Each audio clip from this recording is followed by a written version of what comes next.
Hadley gave Lady's head a nice scratch as her mind drifted to Sam.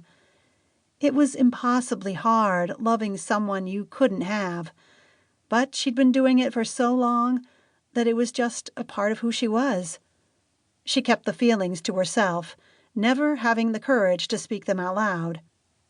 She was so used to pretending she wasn't in love with him that sometimes she actually believed it, until he looked at her with those aquamarine eyes that could never really decide if they wanted to be blue or green, and curved those deliciously sexy lips in her direction, and every reason for why she loved him was thrust back into her like a jolt to the heart.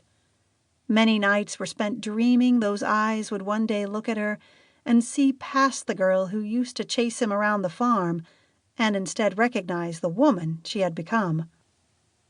There were times over the years when she thought she saw glimpses of that recognition, when she'd catch him staring at her, and she actually thought there was a spark. But in the next breath it would be gone, making her wonder if it was just wishful thinking on her part. Ignoring thoughts of what could never be, she plastered a smile on her face as she spotted his truck in her rear-view mirror.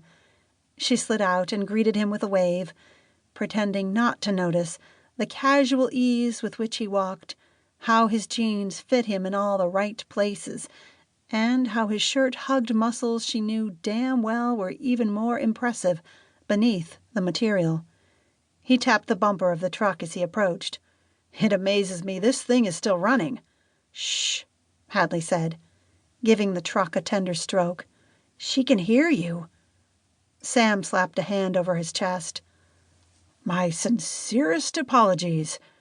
But as old as she is, I'm pretty sure she can't hear me." He laughed as he slipped past her to the driver door and held out a treat for Lady. The senior dog didn't hesitate, snatching the treat and devouring it.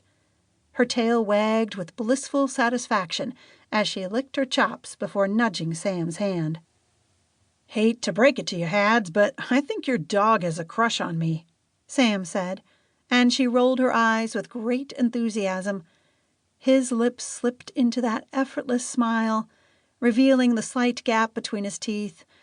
It amazed her how an imperfection was so damn sexy. Every time she saw the gap, she wanted to throw her hands up in victory, because whatever she did made him forget about the flaw that had made him self-conscious as a teen.